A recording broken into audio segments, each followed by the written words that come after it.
Hey everyone, welcome to another installment of The Way It Is. And I'm your host, Luke Andolfato with Remax Service First. And I am privileged to have two distinguished guests with me today. And we're covering a topic that even actually admittedly the guest said is pretty heavy for the podcast. And it certainly comes at a time when it's a little later than we had wanted it, because I did want to have this earlier in the year. But I welcome Stephanie Simpson, who is currently the Associate Vice Principal, Human Rights, Equity, and Inclusion at Queen's University. Stephanie holds a Master of Education degree and a Master of Laws degree from Queen's. Her research is focused on how racism and processes of racialization affect youth in smaller urban centers such as Kingston, as well as adjudicative silences with respect to racial inequality and access to justice for racial equality seekers.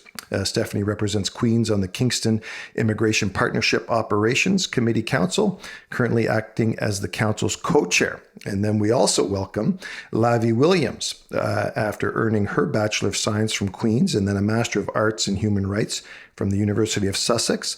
Lavie joined the office as the Inclusion and Anti-Racism Advisor in 2018.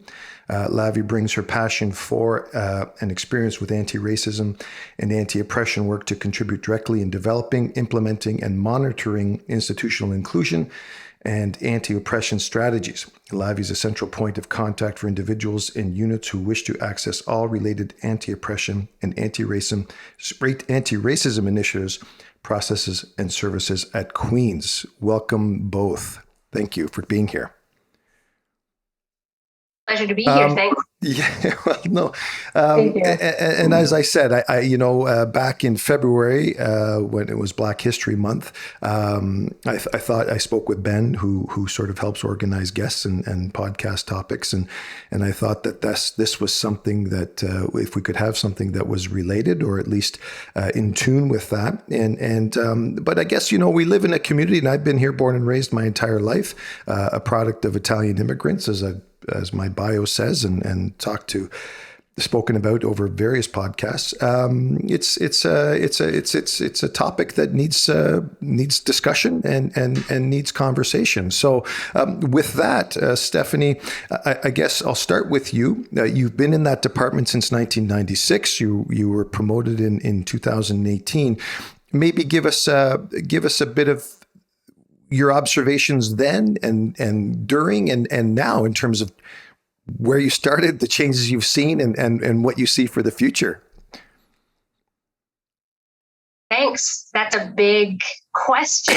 It's a big ask, I know. And many, many years. So it's not rare for me to have conversations with folks where they're wondering about, whether I grew up here or did I come from another place. And sometimes when people hear that I've been here for 30 plus years, first as a student and then as an employee of Queen's, they're pretty surprised. And that surprise in and of itself, I think, says something about Kingston. And about the community that we are and the community that we're trying to create.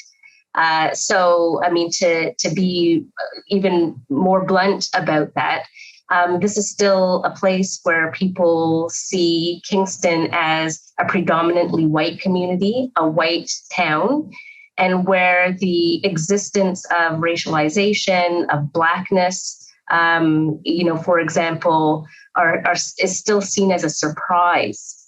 Our existence and our thriving in a community like this is still a surprise. So I think that that's something as a whole community that we need to continue to unpack. But yeah, I came here as a student in the early 90s, and I came here from the Mississauga area. So actually abutting Rexdale and the Toronto area. So I came from a pretty diverse community to Queens.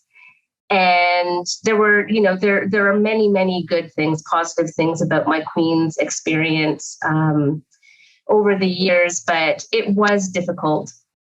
It was a real challenge to adjust to an environment not only where there were very few racialized people at Queen's and in the broader community, but where,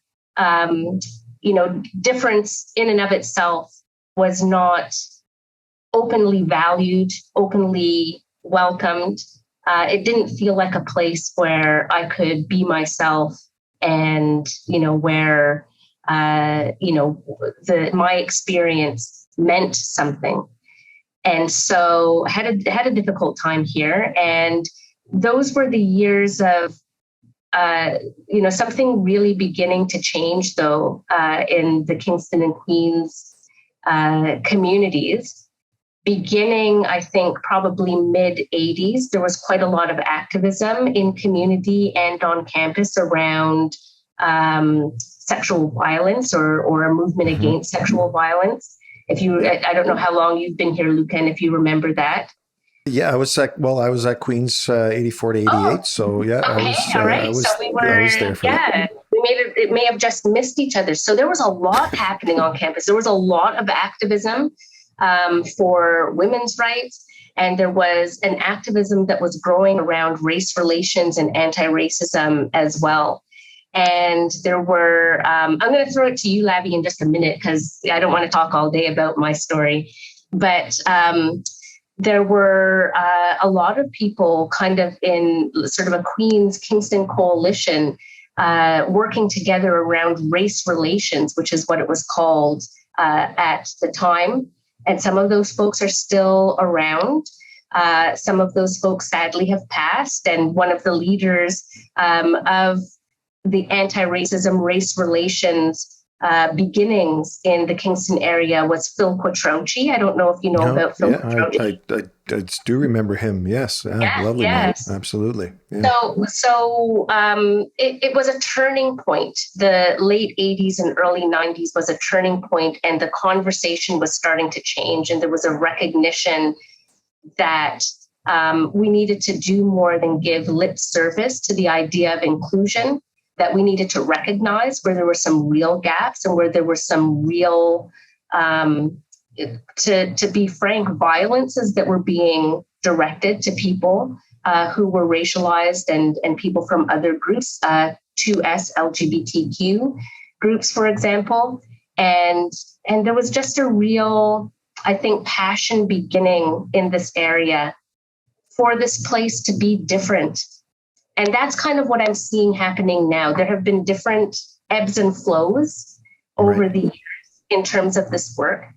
And then with the events of 2020, the pandemic, but then, more pointedly, the murder of George Floyd in the States, which relaunched this massive awakening around Black lives across the globe. I saw a real appetite for leadership in this community and a real desire for us to start, putting our actions where our mouths were, for us to really, do something different here and to not turn the clock back again, but to move forward with conviction and passion. So that's kind of, how I've seen Kingston move through different periods in the time that I've been here. And Lavie is I'm so glad that Lavie was able to join us on the call, because Lavie is such a tremendous community builder and activist, and I think is really close to the ground now in terms of the kind of work that's being done by people new to Kingston, people who have been in Kingston for a while. Yeah, and Lavie, you and I were chatting just before we started recording. But your family immigrated to Canada in 2002, was it? You said so. Yeah, I mean, I guess tell us. And you were 10 years old, so give us I guess a brief synopsis and history of your experiences, obviously, and now doing what you do. So. Yeah, that also is a quite a complex question, but I just wanted to say, Stephanie, you flatter me way too much.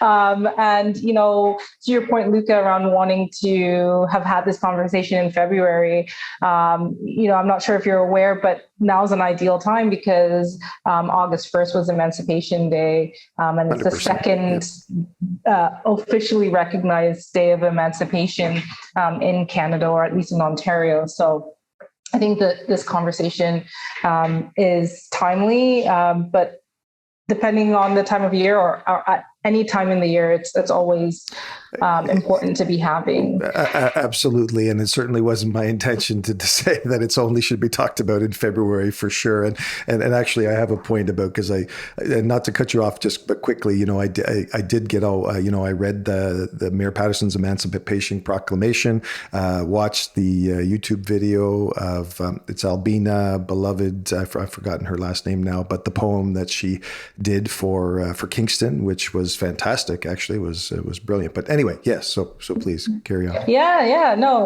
not at all.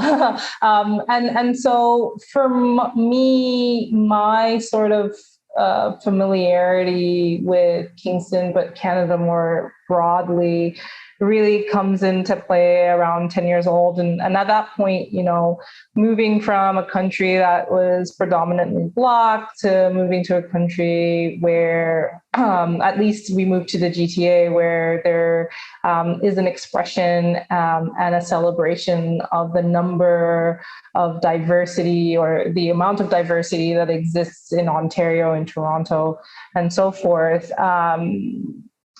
I think for me at that young age, I didn't necessarily have any sort of expectation or kind of thought around it specifically. Certainly the culture was very different moving from St. Lucia to Canada. And I think that was quite stark for me in terms of just everyday life, interacting with your peers and interacting with teachers. When I came to Kingston to do my undergraduate degree, I think there were discussions amongst my peers around, why would someone who looks like me, who's a very visibly Black individual, choose Queen's to do my undergraduate degree, because of the very public or infamous reputation that Kingston has held and continues to hold around being, maybe not the most welcoming place for racialized folks. And I think at the time, even though I may not necessarily would have articulated it in this way, I think for me, I felt that, racism exists everywhere. And, I don't necessarily think that should be a limitation in terms of where I end up going. Now, that thought and also experiencing it is are very, very distinct and very separate. And by the time I got here and, living through being Black on campus and in Kingston certainly gave me a lot to consider, and ultimately led me to working in the field that I am now working in. I think for me, a really big thing was at the time in 2014 was trying to figure out a language to convey the experience of racism, but also not just conveying it, but so that folks who may not necessarily experience racism would understand the validity and the harm that comes out of experiencing racism, or that comes out of racism being in existence, period. And so that led me down a path of looking at human rights with a specific focus on anti-racism. And so I left Canada to be able to pursue that, because at the time there were no graduate degrees that focused on human rights in Canada. Now there's one program, I believe in Winnipeg. And I think it came together or was initially launched in 2018. So it'd be interesting to know how that has been going, as an aside. And since I've been back in Kingston and at Queen's and working first as the Inclusion and Anti-Racism Advisor, and now working to support the office as the Acting Associate Director, specific to Human Rights Advisory Services, there has certainly been a shift as Stephanie has talked about her many years of being in Kingston, but certainly leaving and coming back, really, I guess, emphasized how quickly, but also slowly, that this work was taking place. And so I remember one of the first things that I did when I came back to Kingston was go to the Queen's Black Academic Student Society's conference, Black Conference.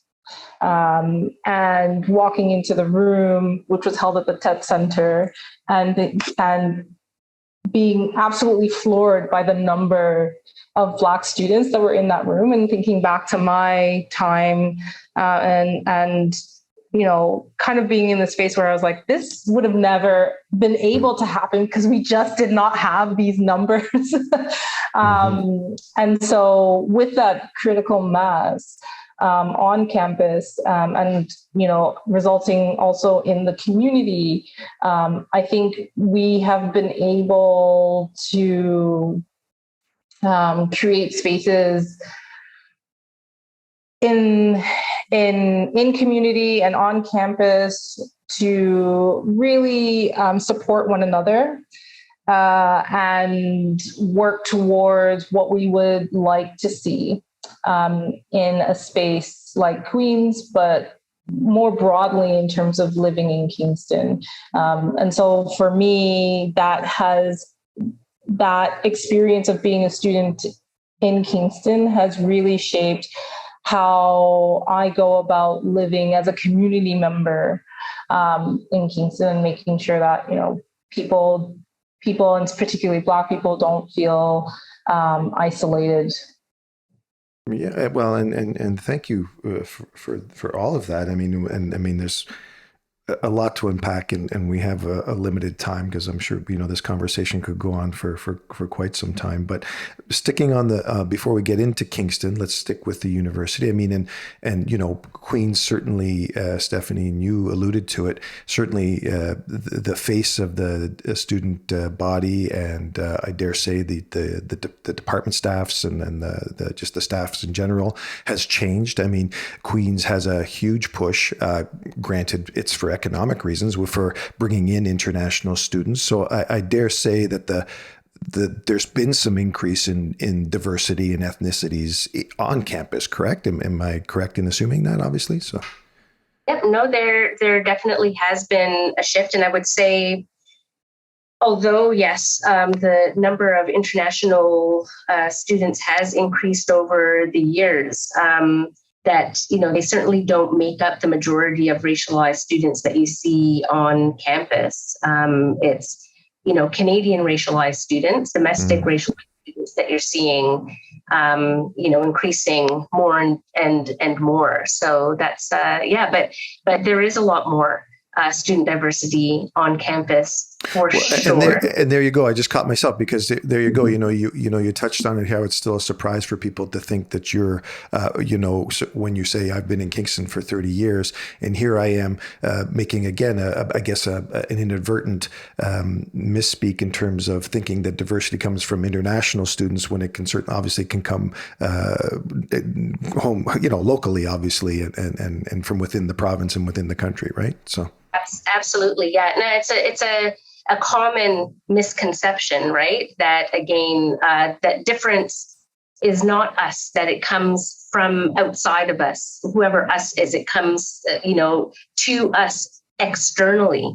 And that's actually part of the work that we're doing at Queen's, is trying to, adjust that frame of reference and that mindset, and to, really take up, I guess, in a sincere and meaningful way, the fact that to be Canadian means to be part of a diverse community where most of us, except for Indigenous colleagues and neighbors, are from everywhere, right? And so that's when oftentimes, as we're doing this work, if I can speak to you, Lavie, and people are speaking about the us, or they're speaking about Canadians and so on. But one of the first things that comes to my mind is, I wonder who we're talking about right now. And I wonder if this,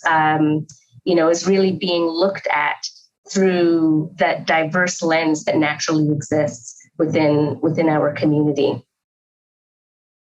And so you're going to ask me more about the Queen's community and diversity.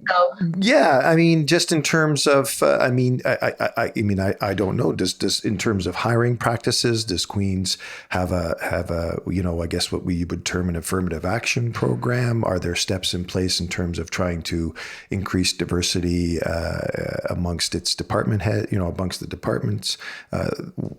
Is that part of your purview? Is that things that you speak to? Yeah. Lavie, do you want to take this, or do you want me to start? You can start. I think that, you can start.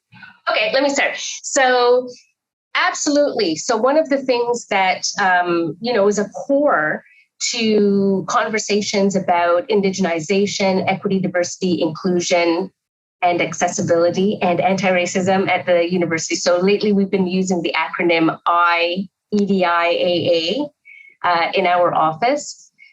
Core to that is the importance of representation. So as we're thinking about how do we ensure that this institution is more responsive to the diversity that exists in our community and in our world, we have to be thinking about how we actually represent that diversity.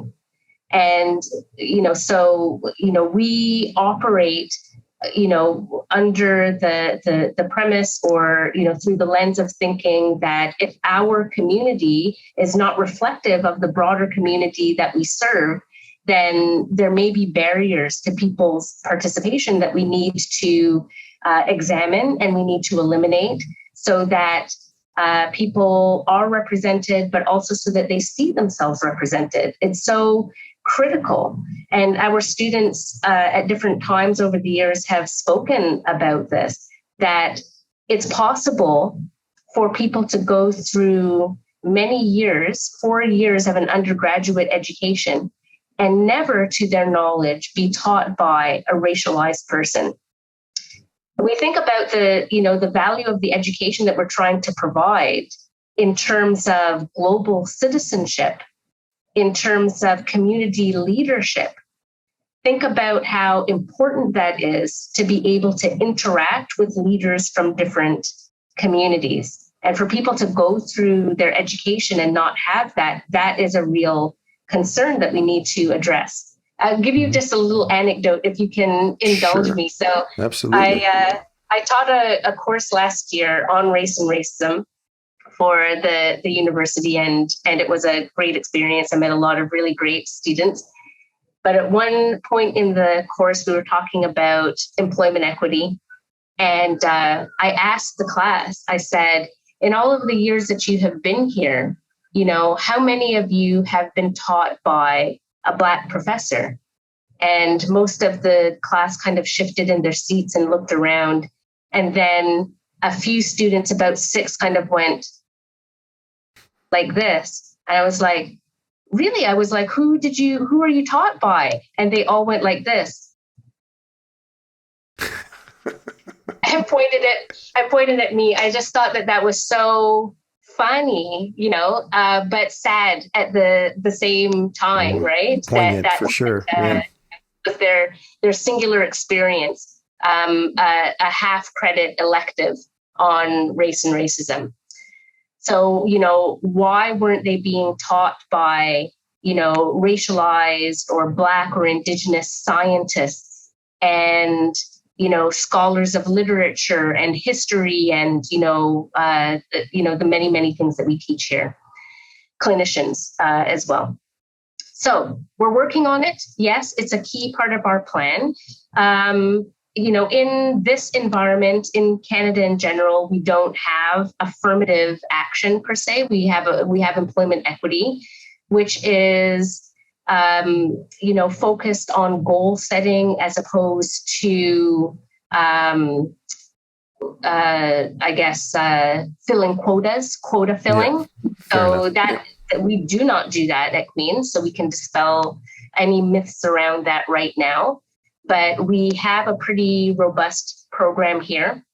And over the years, although there are some genuine criticisms about employment equity in Canada and how effective it's been, we have seen some pretty good successes in some departments and faculties at the university. The Faculty of Arts and Science has done a fantastic job of diversifying its faculty complement and its staff complement as well. So, just would reiterate that it may seem like that's not a critical part of what, we need to do, or some people may feel like, well, just let diversity kind of happen naturally. But it takes work, actually, and it takes intention to ensure that people know that they are welcome here and that they will be valued here and that they have something important to contribute here. Without some real intentionality and action around that, people don't know. People don't know. And to Lavie's point, we have some work to do to overcome a reputation of not being welcoming. So, right. That's one of the things we focus on in our office.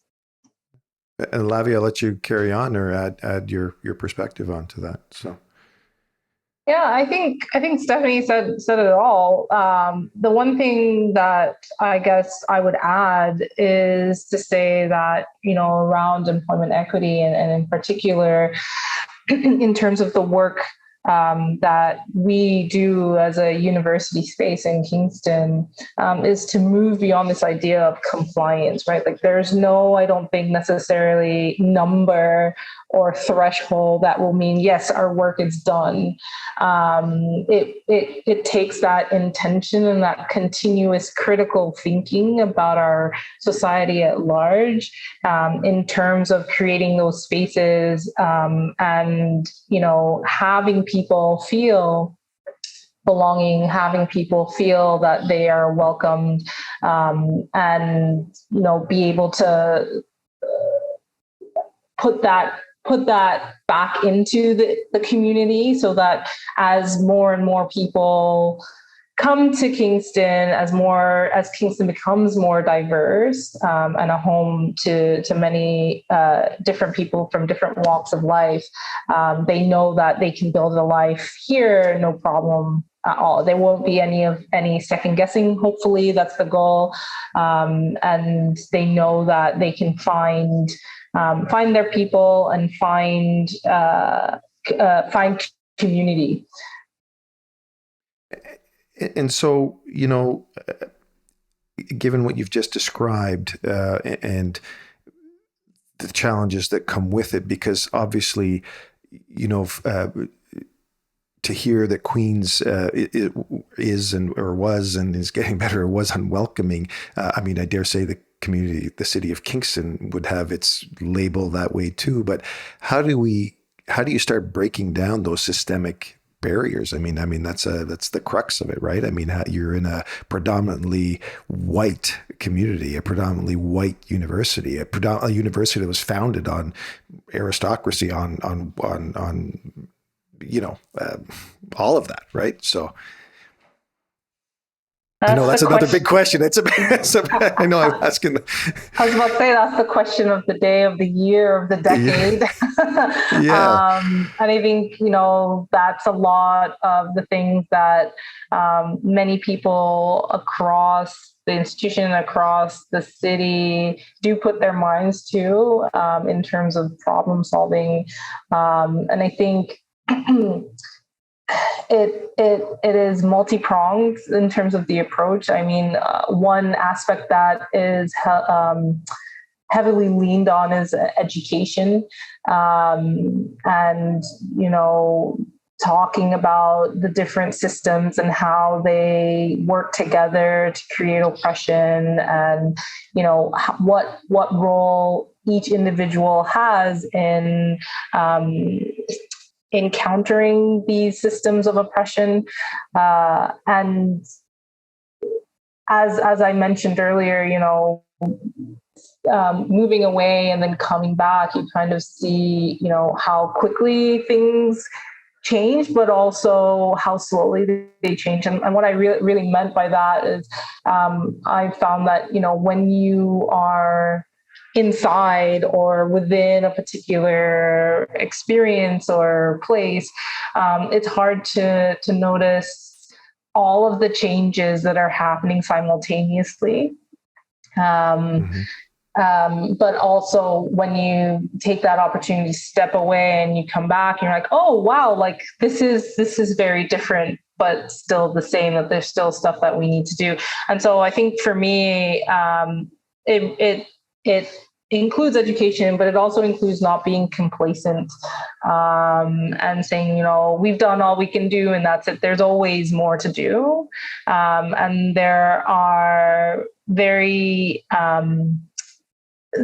important things that include listening to our community members or people who experience the most amount of marginalization, and really centering those voices in whatever decisions we take to improve our environments. Because if we're not improving it for those who have those particular experiences, then we're reinforcing the wheel or the machine of marginalization. And whatever we put together or whatever we do to support the most marginalized will also have the effect of supporting everybody else as well. So we're all included in that.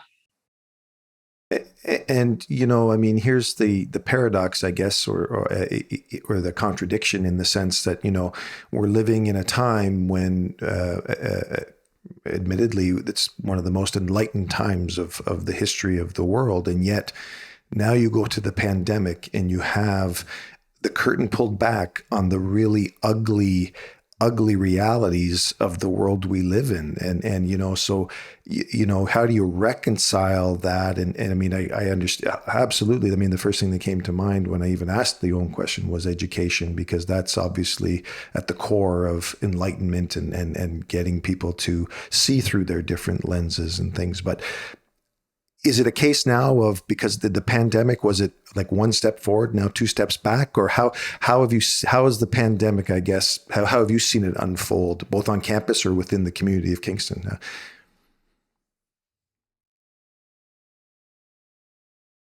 Wow, that again, you're asking enormous questions here today, Luca. I'm sorry. And that is a really good one. I mean, do I feel like we've moved, 10 paces backwards? I don't think so. I think maybe I'm being overly optimistic about this, but I think actually it's like quite the opposite, that, we're actually seeing people noticing, becoming more aware, and becoming activated around these issues in a way that they weren't before. And that's not the end of the story. There's still a lot of growing to do, even within those spaces. Still a lot of work that we need to do together to create positive change within our communities. So, just being aware of the issue hasn't, done away with the issues. Like there's still a lot for us to figure out together. And the answer to how we create that perfect, diverse, inclusive environment, that model doesn't exist anywhere. So we're creating it as we go together. On the other hand, as you have said, what we have seen, I don't think it's a 10-step backward, but we have seen this emboldening around, opposing, measures that, for my part, looked at reasonably and rationally are things that we should all want. Don't we want to create communities where people feel included, where people feel safe to be themselves, able to express themselves, where their realities are acknowledged and where we have the ability to all hear, one another and work towards the common good, however that may be defined. You would think that that's what we all want. And yet, astonishingly, we are seeing, in some places, a regression towards just sentiments that are very destructive and violent. I won't say where I was a couple of days ago so as not to mar the reputation of any particular place, but I happened to be coming home and as I was parking, there was, somebody came by in a big truck and, Canadian flag now has become an ambiguous symbol. What does that mean? Yep. Which I think is tragic, actually, for our country. And then right beside it, a Confederate flag. I'm like, are you actually serious? So, here comes the guy gunning down the road, in the truck with Canadian flag, Confederate flag. And then a few minutes later comes gunning down the road the other way. I don't see that often, but we have to acknowledge and respect that it does happen. And part of, I think, our collective work around anti-racism in this community and others is acknowledging the reality of this kind of sentiment and of racism if we're going to get anywhere with it. I think it's also recognizing our different positionalities within this conversation, and that for some persons, a white person, seeing the symbolism that may be offensive, and people might wonder what that's about and are not happy with that. For some of us, though, who are minoritized or racialized, we have different questions running through our minds. And to wave around nonchalantly or maybe provocatively a symbol of racial terror for others of us goes at the core of our sense of safety and belonging within a community. So I think that what we've seen is an activation of people's deepest insecurities, around, control, dominance, within this geographical space. But I think that there's a lot of opportunity for us to work together to name it, to address it, to combat it together. Lavie, any you want to add any comments to that? In terms of the pandemic, I think that there have been a few things that have been very community-minded that I've seen develop. And it's not just in Kingston. I know that there are other places that were doing, mutual aid, sort of community support. And I know that in Kingston, in Kingston itself, that the mutual aid group that has been formed has been doing a lot of important work in supporting folks in the community. And so, what Stephanie has talked about in terms of her particular experience recently really resonates because I think that speaking with, and in my own personal experience, confronting these sort of symbols in the community does happen, and it's not a pleasant experience. I wouldn't necessarily say that because of the pandemic or during the pandemic that has increased by any particular measure. But Stephanie's reflections around the Canadian flag and what that has transitioned into in terms of being a symbol is unfortunate. And I think for me personally, raises questions similar to, viewing a Confederate flag being flown. And so, I think that Canada as a whole has a lot of work to do to acknowledge and redress that if it can be redressed, and recognizing that although not everybody agrees with that sentiment or supports that line of thinking, I think recognizing the salience that it does have in terms of drawing a line and really disrupting who feels comfortable, who feels safe, who feel that they belong in our society. Yeah, and Stephanie, you were very adept at making the point that you made, and then this is not to be interpreted as a justification or rationalization of it, but how much of this is generational, you know what I'm saying? And you've got this individual that you witness there doing that, and I bet you, I can't say this categorically, but how much of that do they even know what that represents? Do you know what I'm saying? I mean, as opposed to it's more part of not even a movement, but it's some kind of, not even a celebration, but it's some kind of, I don't know, it's like when I was at university or growing up as a kid, you put posters on your wall, and now someone decides that maybe I should put this flag or this symbol on my wall, and they think that they're, I don't know. I'm not, and I mean, certainly you're right. The psyche, I think, has to be one of they feel threatened, or they feel like they're losing control and all of that. But, how much of this is generational? And as we move forward, I guess, is that gives us some cause for optimism, because obviously maybe we'll grow out of it. No, that's a great point, Luca. And actually, yes, I mean, I wasn't sure where you were going with your comment at first, but indeed, from what I could tell, the person driving the truck was young, a young white male.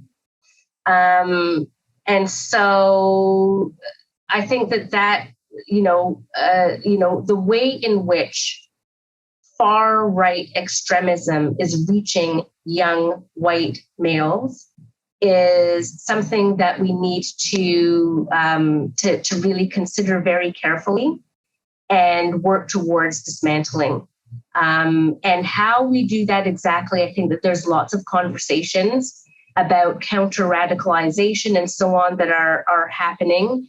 But of course, in our own communities, and in our own relationships with friends and neighbors and families, we need to be bold and confident about having those conversations with people that we know, and really working against, some of these mythologies that are still active about white supremacy and so on. So we have to take this seriously. I know that, there's a lot of debate about how influenced, conservative movements rightist movements generally are actually being influenced by these far right elements and so on. And my sense is, that that's not the important question. The fact is that they are having a greater influence. We can quibble about the degree to which they're having an influence. But if you know something about the history of hate groups in Canada and in the United States, you would know that these are exactly the types of situations that organized hate groups seek to exploit. Mm-hmm. These are exactly the type of situations that organized hate groups use to recruit people who are feeling that sense of fragmentation and lack of belonging. So it's more critical than ever that we pull people close to us, and I don't know what we do. We have to work towards that sense of community, that sense of responsibility to each other, that inclusion is for each one of us. And we need to start it really young. You're right. We need to start it really young, and we can't lose hope. We have to have optimism that we do have the numbers and the tools and the power to actually make a difference for all kids, whatever their background or race, they may be. Mm-hmm. I've just looked at the clock here, and it's. I mean, I feel like we've just only been talking for 5 minutes, but it's getting on, and I know you have busy schedules. So I guess maybe I'll just end it on something fairly simple, in the sense that where does Kingston rank? And what's your sense for Kingston moving forward, and the university moving forward? I guess, in terms of, let's end on an optimistic note. How's that sound? Either one, whoever wants to first.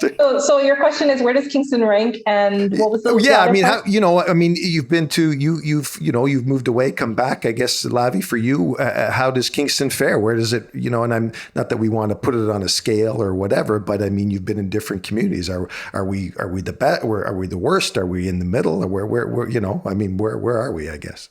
Well, I can say that I haven't lived absolutely everywhere. So it'll be hard to say if it's the worst or the best. But I think that, Kingston, I believe, especially with what we had talked about around Emancipation Day and recognizing that there's work that Kingston as a city can be doing to support racialized and specifically Black community members.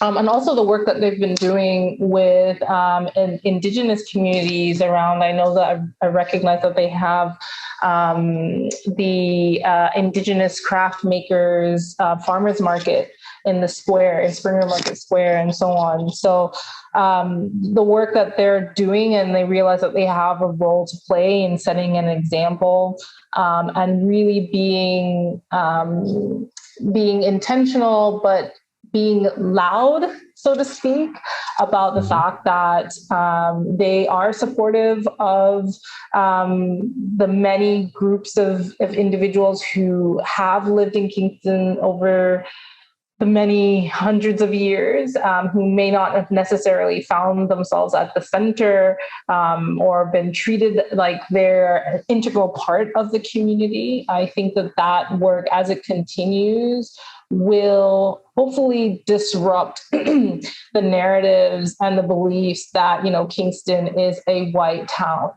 And once we start to see that shift, I think that people who are coming to Kingston, whether it's to go to university, to resettle their family, for a job opportunity, and so on and so forth, will probably say, yes, I know that there's a space there for me, and I can decide to live here for the rest of my days if I so choose, rather than, maybe it being this idea like, oh, this is a stopping point to my final destination in Canada. And I think once we're able to address that, I'm sure that the reputation or the reputation that has been built over many, many, many years will slowly come down. Yeah, Stephanie, I'll leave the final word to you then. Yeah, and I think Lavie put it beautifully. I couldn't have said it better. The only thing that I would add is just again to say that, and we all have a role to play in this. I think that it's really important that people see that and understand that, no matter who you happen to be in the community. Lavie and I had wanted an opportunity that we won't have, unfortunately, because we've run out of time, to put you on the spot, Luca, to ask about, the business community and the real estate community and all of these other pockets. And I think that it's incumbent on all of us, if we're thinking about a different kind of future for this place, which I think we are. Like, I think mostly people are really on board with that idea. They may not know exactly how to get there or what it is that they can do. But I think that's the conversation. Yeah, no. And I mean, in the fears of getting cut off, because Zoom has it set for an hour, so I'm not sure what's going to happen if we cross it, but or not. But, I did do a bit of, I reached out to our executive officer at the Kingston Area Real Estate Association. I mean, I've been involved on various task forces with regards to governance and things like that. And I did ask, though, because I wasn't aware of any, racial or human rights or racism initiatives or anything like that. And in fact, she did send me back and saying that it's not, there are no active initiatives, but it's something that the board has discussed. And there was a task force by the Ontario Real Estate Association back in 2020, and there were some findings that were put out there in a report. So there is, again, it's that. The thoughts are there. The mindset is there. So hopefully that is something that will grow. I mean, as far as the business community in Kingston, I really can't speak to that. I mean, I don't, apart from individual clients that I navigate with or interact with, just from my perspective here, I am as I said, a product of immigrant parents that grew up, and yet, and I, had friends that were immigrant children as well, right? And we had our own community. And yet, you sit back and you think, yeah, well, you're white still, right? I mean, and so that's just it. You don't experience the difference, even though you did get subjected. I mean, and, I did get subjected at times to some racial comments, or sometimes in fun, sometimes jokingly, whether it, intended or unintended, there's still comments that were made, right? So there's still that mindset out there. But anyway, I guess we'll leave it at that. I want to thank you so much for being here today. I'm really taking the time. I really appreciate your thoughts and your conversation, and and your time. And I hope this keeps the conversation going and adds some new people to it. And as you say, creates this movement of inclusion and community, and those that want to come out and start doing something other than just speaking about it. So, yeah. So have a great day. Best of luck. All the best moving forward. And perhaps we'll revisit this in the future and see where we stand at that point in time. So, yes. Thank you, Luca. It's been a pleasure. You're very welcome.